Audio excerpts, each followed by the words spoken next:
வாக்குக்கு காசு கொடுக்கின்ற இந்த கேடுகட்ட முறை. மறுபடியும் காந்திராஜன் வருவார். நான் இப்ப போயிட்டேன்ல, மாரம்பாடி பகுதியில் குடிநீர் தொட்டி விழுந்துருச்சு. அங்க கள ஆய்வு செய்யறதுக்கு எங்கள் தோழர்கள் எல்லாம் போறோம். நான் வந்துட்டு போனதுக்கு அப்புறமா தான் ஐயா பரமசிவம் வராரு. நாங்கள் வந்துட்டு போனதுக்கு அப்புறம் கூட காந்திராஜன் வரல. மக்கள் பிரச்சனை என்றால் வராத இந்த தலைவர்கள், மக்கள் பிரச்சனை என்றால் வராத இந்த சட்டமன்ற உறுப்பினர், நாங்கள் வந்துட்டு போனதுனால இதே பகுதிக்கு வாக்கு கேட்க அவர் வருவார். அதிகமா அவர் முக்கிய. அப்ப கேளு, உதயநிதி கால்ல என்ன மைத்துக்கு விழுந்தங்கிற கேள்வியை நீ கேளு. கேள், எங்கள் நீர் பிரச்சனை சரியாகணும்னு காலில் விழுந்தியா? என் நில பிரச்சனை சரியானு காலில் விழுந்தியா? என் விலைவாசி அதா இருக்கின்றதுக்காக காலில் விழுந்தியா? எனக்கு கல்வி கிடைக்கணுங்கிறதுக்காக காலில் விழுந்தியா? என் அடிப்படை பிரச்சனைகள் சரியாகணுங்கிறதுக்காக நீ காலில் விழுந்தியா? எனக்கு மருத்துவம் சரியா கிடைக்கவில்லை என்பதற்காக நீ காலில் விழுந்தியா? ஊழலை எதிர்த்து அவனிடத்தில் காலில் விழுந்தியா? லஞ்சத்தை எதிர்த்து அவனிடத்தில் காலில் விழுந்தியா? எனக்காக காலில் விழுந்த என் பிரச்சனைகளில் எத்தனை பிரச்சனை உனக்கு தெரியும்? அதில் எந்த பிரச்சனைக்காக நீ உதயநிதி கால பிடிச்ச அப்படின்னு கேட்கிற ஒரு ஆம்பளை இந்த ஊர் உலகத்துல இருக்கிறான்னா அது சீமான் மகன் மட்டும்தான்டா. எதுக்காக காலில் விழுந்த? சாகர வரைக்கும் நான் பதவியில் இருக்கணும் அப்படின்னா இப்பவே செத்துடலாமே, சரியா வருமே. இப்பவே எம்எல்ஏ தான், இப்பவே செத்துட்டா சரியா வரும். சாகர வரைக்கும் நான் பதவியில் இருக்கணும், மறுபடியும் நான் ஆட்சியில் இருக்கணும். இன்னும் எங்களுடைய தலைவர் எங்களுக்கு கற்பித்தது சரணடைந்து வாழ்வதை விட சண்டையிட்டு சாவது மேலானது. ஒருவன் காலை பிடித்து நான் வாழ வேண்டும் என்றால் நான் எழுந்து நின்று செத்து விடுவேன் என்று போதித்த பெருமகன் நம்முடைய தலைவன் மேதகவே பிரபாகரன். அந்த இனத்துல பிறந்துட்டு ஒரு வயசு வித்தியாசம் கூட இல்லாம தன்னை விட 20 வயது கீழே இருக்கிற, நேத்து அரசியலுக்கு வந்த, நேத்து முளைச்ச காளான்னு ஊர்ல சொல்லுவாங்க, ஒரு தமிழன் என்ன இருந்தாலும் எனக்கு அவர் மேல விருப்பம் இருக்கு, இல்ல நான் வாக்களிக்கிறேன் அளிக்கிறேன், நான் அவரை எதிர்த்து போட்டிடுகிறேன். ஆனால் ஒரு தமிழன் இன்னொரு இனத்தவனிடத்தில் காலில் விழுந்து கிடப்பதை எப்படி அவங்களால சகிச்சுக்க முடியுது? எப்படி சகிச்சுக்க முடியுது? அதுவும் அவ்வளவு கூட்டம் தனிமையில என்ன பண்ணால. இப்ப என்னன்னா, காந்திராஜனுக்கு எனக்கும் போட்டினா எல்லாம் சிரிக்கிறாங்க. ஏன்? திமுக கட்சிக்குள்ளேயே காந்திராஜனுக்கு சாமிநாதனுக்கும் போட்டி, யார் நிக்கிறதுன்னு. எனக்குள்ள எந்த போட்டியும் இல்லையா? எங்க கட்சியில எந்த போட்டியும் இல்லையா? நான் தான் வேட்பாளர், நான் மட்டும்தான் வேட்பாளர். என்னை முன்னிறுத்தி என்னுடைய அண்ணன்மார்கள் அவர்களுடைய உழைப்பை கொட்டி என்னை வேட்பாளராக நிறுத்தி என்னை வெல்ல வேண்டும் என்கிற முனைப்பில் அவர்கள் வேலை செய்கிறார்கள். ஏன்? இது சாமானியர்களால் கட்டப்பட்ட, நேர்மையாளர்களால் கட்டப்பட்ட, கொள்கை உணர்வாளர்களால் கட்டப்பட்ட, இனமான தமிழர்களால் கட்டப்பட்ட கட்சி. அதனால யார் வேட்பாளராக இருந்தாலும் நாங்கள் அனைவரும் வேலை செய்வோம். ஆனால் திமுக மாதிரி ஒரு கட்சியில கடைசி வரைக்கும் இதுதான் ஏன் கடைசி காலம். இந்த ஒரு வாட்டி மட்டும் நான் நின்றுக்கிறேன். கவுண்டர் சமுதாய மக்களே, இந்த வாட்டி பரமசிவம் அவர்களும் கவுண்டர் என்பதால் அவருக்கு வாக்கு செலுத்தி விடாதீர்கள். நான் இந்த ஒரு முறை மட்டும் ஆட்சியில் இருந்து விட்டுகிறேன். காவிரி கூட்டு குடிநீர் திட்டத்தை உங்களுக்காக நான் கொண்டு வருவேன், நீர் பிரச்சனையை தீர்த்து வைப்பேன் என்கிற பொய் வாக்குறுதி கொடுத்த காந்திராஜன் எந்த நம்பிக்கையில அந்த வாக்குறுதியை கொடுக்கிறாருன்னு கொஞ்சமாவது யோசிக்கிறியா? கொஞ்சமாச்சு?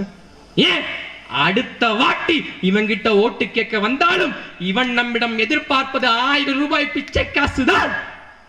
மத்த எந்த ஆட்சி நிர்வாக பிழையை பற்றியும் இந்த மக்கள் கேள்வி எழுப்ப போறதில்லைங்கிற திமுக திமிரு அவர் அப்படி பேச வைக்குதுரா. அவர் அப்படி பேச வைக்குது. பொய் வாக்குறுதி, பொய் வாக்குறுதி. இளைஞர்கள், எத்தனை படித்த இளைஞர்கள் உள்ளூர்ல வேலை வாய்ப்பு இருக்குது சொல்ல முடியுமா உன்னால? எவனாவது படிச்சவன் 2 டிகிரி வாங்கினவன் இங்க உள்ளூர்ல வேலை பார்க்கறானா? வேலை வாய்ப்புக்கு என்ற ஒரு நிர்வாகத்தை இந்த ஆட்சியாளர்கள் வைத்திருக்கிறார்களா? பரமசிவம் வந்தா நான் பல பேரை டாக்டர் ஆக்கிடுவேன் சொல்றாரா? காந்திராஜன் வந்தா நான் எல்லாருக்கும் வேலை வாய்ப்பு இங்கே கொடுத்துருவேன், 10,000 5,000 சம்பாதிக்கக்கூடிய எல்லா வசதியும் நான் இவர்களுக்குள்ளே ஏற்படுத்தி விடுவேன் என்று சொல்பவர் யார்? ஆனால் நான் சொல்றேன், நாம் தமிழர் கட்சி பிள்ளை, நான் சொல்றேன், உறுதியாக படித்தவர் படிக்காதவர் என அனைவருக்கும் அரசு வேலை வழங்கப்படும். இது எங்களுடைய திட்டம். எப்படி? மாடு இருக்குது, மாடு கேடில் விழுச்செல்வம் மாந்தற்கு மாடல்ல மற்றவை அவைங்கிறான் என்னுடைய வள்ளுவ பெருமகனார். மாடு இருக்குது, மாடை வச்சு மில்க் இண்டஸ்ட்ரி, டைரி இண்டஸ்ட்ரி. அந்த மாட்டை தீவனம் கொடுக்கிறவனுக்கும் அந்த மாட்டினுடைய சாணியை அள்ளி உரமா சேகரிக்கிறவனுக்கும் அந்த மாட்டை கண்காணிக்கக்கூடிய பார்வையாளர்கள் படித்தவனாக இருக்க வேண்டும் என்ற அவசியம் இல்லை. அந்த மாட்டு மூலமா கிடைக்கிற பால் எவ்வளவு, அதன் மூலமா எவ்வளவு பால்கோவா உற்பத்தி செய்ய முடியும், எவ்வளவு பால் நாம் வர்த்தகம் செய்ய முடியும், அந்த வர்த்தகத்தை எப்படி மேலாண்மை செய்ய முடியும் என்று பார்ப்பதற்கு படித்தவன் தேவை. அந்த பால்வள இண்டஸ்ட்ரி, டைரி இண்டஸ்ட்ரியிலே படித்தவன் படிக்காதவன் என அனைவருக்கும் அரசு வேலை. இது எங்களுடைய பொருளாதார திட்டம். இது தற்சார்பு பொருளாதாரம். மாடு இருக்கும், அந்த பால் போக மதிப்பு கூட்டப்பட்ட பொருட்கள், பால்கோவா, வெண்ணெய், நெய், இதையெல்லாம் சந்தைப்படுத்த மார்க்கெட்டிங் செய்வதற்கென்று பிசினஸ் அட்மினிஸ்ட்ரேஷன் படித்தவர்கள் தேவை. பிபிஏ படிச்சவனுக்கு, எம்பிஏ படிச்சவனுக்கு அங்க வேலை இருக்குது. நான் பால் என்று சொன்னால் பல்லாயிரக்கணக்கான ஏக்கர் நிலத்தில் பல்லாயிரக்கணக்கான மாடுகளை நான் மேய்க்க இருக்கிறேன். நாம் தமிழர் அரசு மேய்க்கும், அதை வர்த்தகப்படுத்தும். அதனால அங்க பெரிய பெரிய மிஷினரிஸ் இருக்கும். அந்த மிஷினரிஸ், அந்த இயந்திரங்களில் எல்லாம் பால் படுவதற்கு, பழுது பார்ப்பதற்கென்று படித்தவர்கள் தேவை. மெக்கானிக்கல் இன்ஜினியருக்கு அங்க வேலை இருக்கிறது. அதையெல்லாம் கணக்கு பார்ப்பதற்கு, அக்கவுண்ட்ஸை மேனேஜ் பண்ண, கணக்கு வழக்கை சரிபார்க்க படித்தவன் தேவை. அக்கவுண்ட்ஸ் படித்த ஆடிட்டர்களுக்கு அங்கே வேலை இருக்கிறது. அதெல்லாம் மிகுந்த பெரிய வர்த்தகம். இதை போல இன்னொரு இண்டஸ்ட்ரி அருகாமையில் மதுரையில, இதை போல இன்னொரு இண்டஸ்ட்ரி திருச்சியில, இதை போல இன்னொரு இண்டஸ்ட்ரி திருநெல்வேலியில. இந்த இண்டஸ்ட்ரி எல்லாம் நிர்வாகம் பண்ண ஒரு மென்பொருள் தேவை, ஒரு சாஃப்ட்வேர் அப்ளிகேஷன், ஒரு சாஃப்ட்வேர் கட்டமைப்பு தேவை. அதை செய்வதற்கு சாஃப்ட்வேர் இன்ஜினியருக்கு வேலை இருக்கிறது. அதையெல்லாம் சிசிடிவில கண்காணிக்கிறதுக்கு படிச்சவன் தேவையில்லை. எங்க ஐயா போதும், எங்க அப்பா போதும், எங்க அண்ணன் போதும். அதை கண்காணிக்கிறதுக்கு படிச்சவன் தேவையில்லை. அந்த மாடுடைய அந்த சாணியை சேகரித்து உரமாக்குவதற்கு படித்தவன் தேவையில்லை. அந்த மாட்டை பாதுகாப்பவனுக்கு, அவனை அது உடம்பு சரியில்லைனா அதை கொண்டு போய் பராமரிப்பதற்கு படித்தவர்களுக்கு வேலை தேவையில்லை. அந்த மாட்டுக்கு ஏதாவது நோய் வந்துருச்சு, ஏதாவது பிரச்சனை வந்துருச்சுன்னா அதை மருத்துவம் செய்வதற்கு கால்நடை மருத்துவர்கள் தேவை. எம்பிபிஎஸ் படிச்ச டாக்டருக்கு எங்க இடத்துல வேலை இருக்கிறது. நீ மருத்துவமனையை வச்சுக்கிட்டு அங்க கொடுக்கிற மருத்துவ வேலையை காட்டிலும் பன்மடங்கு மருத்துவர்களுக்கு இங்கே வேலை இருக்குது, இங்கே வேலை இருக்குது. அப்ப மெடிக்கல் படிச்சவன் இருந்து, மருத்துவரிடம் இருந்து, ஒரு சாமானிய அக்கவுண்ட்ஸ் படிச்சவன் வரைக்கும், ஒரு 12th படிச்சவன், 10th படிச்சவன், ஏன் படிக்கவே இல்லைன்னா கூட நாங்கள் வைத்திருக்கக்கூடிய பால் இண்டஸ்ட்ரியில வேலை இருக்கு. ஆனால் படித்தவர் படிக்காதவர் என அனைவருக்கும் அரசு வேலை. இனி படிக்காதவர்களே இல்லை என்ற நிலையை உருவாக்குவது எங்கள் அடுத்த வேலை. அவ்வளவுதான் எங்க திட்டம். இதுதான் திட்டம். காலங்காலமா நாம் ஆள் கறக்கிறேன், அதுல தீவனத்தை போடுறேன், எனக்கு லாபம் வருது வரல, அதை எடுத்துட்டு போய் சொசைட்டில கொடுக்குறேன். அவன் கொஞ்சம் அடிக்கிறான், அவன் டென்சிட்டி பார்த்து இவ்வளவுதான் இதுன்னு விலை அவன் நிர்ணயிப்பான், அவன் காசு கொடுத்து வாங்குவான். நான் அதை எடுத்துட்டு போய் திரும்பி மாட்டு சந்தைக்கு போவேன், அதை மாத்தி இன்னொரு மாடு வாங்குவேன், அந்த சாணியை எடுத்துட்டு போய் கீழே கொட்டுவேன். இது இல்ல சுழற்சி. இதையெல்லாம் முறைமைப்படுத்தி, இதே பால் வியாபாரிகள் இதையெல்லாம் முறைமைப்படுத்தி அரசு ஒரு நிர்வாகம் செய்யும். இங்கே ஆடு மாடு மேய்த்தல் என்பது அரசு பணியாக்கப்படும். இது எங்களுடைய திட்டம், இது எங்களுடைய திட்டம். இதை பத்தி எந்த கவலையும் படாத. நான் காந்திராஜன் ஆட்சிக்கு வந்தால் இதெல்லாம் செய்ய மாட்டார்னு சொல்லலையே, செய்ய மாட்டார்னு சொல்லலையே. பாவம், அவருக்கு செய்ய தெரியாது. அந்த அளவுக்கு அறிவு இருந்தா அவர் ஏன் உதயநிதி காலில் விழுக போறார்? உதயநிதி பாவம் ஒப்பற்ற தலைவர், நோபல் பரிசு பெற்றவர், 50 ஆண்டுகால அரசியல் வரலாறு படைத்தவர், பெரும் பெரும் எம்பி எம்எல்ஏக்கள் நிர்வாகம் செய்தவர், பல 100 ஆண்டு ஆட்சி நடந்தவர்கள். அவருடைய காலில் இவர் விழுகிறாருன்னா அப்ப இவருடைய தராதரம் என்னன்னு யோசிச்சுக்க. மறுபடியும் நான் ஆட்சிக்கு வரேன், போன வாட்டி நீ காந்திராஜனுக்கு போட்டு ஏமாந்துட்ட, அதனால இந்த வாட்டி எனக்கு ஓட்டு போடுன்னு கேட்கிற பரமசிவம் அவர்கள், உங்கள்கிட்ட ஏமாத்தினாலதான் காந்திராஜனுக்கே ஓட்டு போட்டோம். அவர் வேணாண்டு முதல்ல ரெட்டலைக்கு ஓட்டு போட்டதுனாலதான் அதுக்கப்புறம் இவர்கிட்ட ஏமாந்தோம். அவர்கிட்ட 5 வருஷம் ஏமாந்துருக்கோம், இவர்கிட்ட 5 வருஷம் ஏமாந்துருக்கோம். அவர்கள் ஏமாற்ற வந்தவர்கள், சீமானின் பிள்ளைகள் நாங்கள் எல்லாவற்றையும் மாற்ற வந்தவர்கள். அறிவித்திருந்த சமுதாயம் புரிந்து கொள்ள வேண்டும். இதெல்லாம் சாத்தியப்படும். எதையுமே சாத்தியத்திலிருந்து தொடங்கவில்லை என் அன்புடன் பிறந்தார்களே. தேவைகள் இருந்தால் தொடங்குகிறது.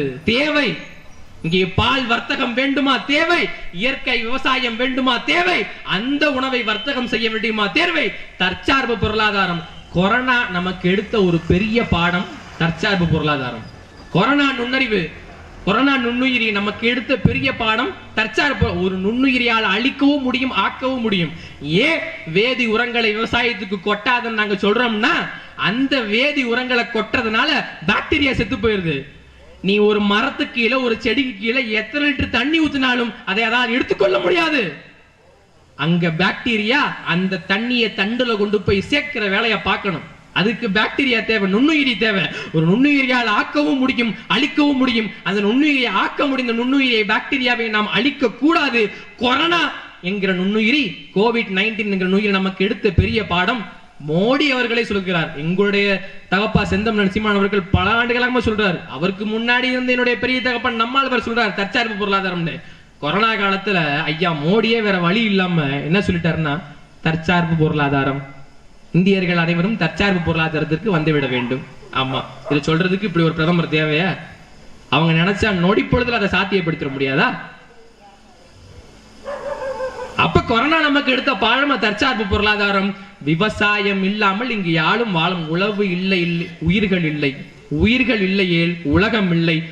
உழவை மீட்போம், உலகை காட்போம். நமது சின்னம் விவசாயி என்ற கருத்தை நான் இங்கே பதிவு செய்கின்றேன். ஒரே ஒரு ஓட்டு இத்தனை நாளா காந்திராஜனுக்கு போட்டாச்சு, பரமசிவத்துக்கு போட்டாச்சு, திமுகவுக்கு போட்டாச்சு, அதிமுகவுக்கு போட்டாச்சு, பாஜகவுக்கு பயந்து இஸ்லாமியர்கள் திமுகவுக்கு போட்டாச்சு. ஒரே ஒரு முறை உங்கள் பிள்ளைகளான எங்களுக்கு வாக்களியுங்கள், எதிர்கால தலைமுறைக்கு வாழ்வழியுங்கள். எங்களுடைய திட்டமெல்லாம் நேர்மையான வெளிப்படையான நிர்வாகம். ஒரு முறை எங்களுக்கு வாக்களித்து பாருங்கள். நான் ஜெயிக்க மாட்டேன் நீ நினைக்காத. தனிமரம் தோப்பாக முடியாது, ஆனா தனித்தனி மரங்கள் எல்லாம் சேர்ந்துதான் இங்கே தோப்பாக முடியும். நீங்கள் போடுகின்ற ஒவ்வொரு வாக்கும் பெரும் பெரும் மாற்றங்களை விளைவிக்கும். அதனால் என் அன்புடன் பிறந்தார்களே, வருகின்ற 2026 சட்டமன்ற தேர்தலில் வேடசந்தூர் சட்டமன்ற தொகுதியின் வேட்பாளராக போட்டியிடுகின்ற எனக்கு விவசாய சின்னத்தில் வாக்களியுங்கள், எதிர்கால தலைமுறைக்கு வாழ்வழியுங்கள். எங்கள் இலக்கு ஒன்றுதான், அது இனத்தின் விடுதலை. இனம் ஒன்றாவோம், இலக்கை வென்றாவோம். சாதிகளை மறந்து, மதங்களை கடந்து நாம் எல்லாம் ஒரே மொழி பேசுகின்றோம். தமிழுணர்வு மேம்பட தமிழால் இணைந்து நாம் தமிழராய் நிமிர்வோம் என்கிற கோட்பாடை உங்களிடத்தில் முன்னிறுத்தி, தமிழ் தாய் வாழ்க, தலைவர் பிரபாகரன் வாழ்க, நாம் தமிழர்.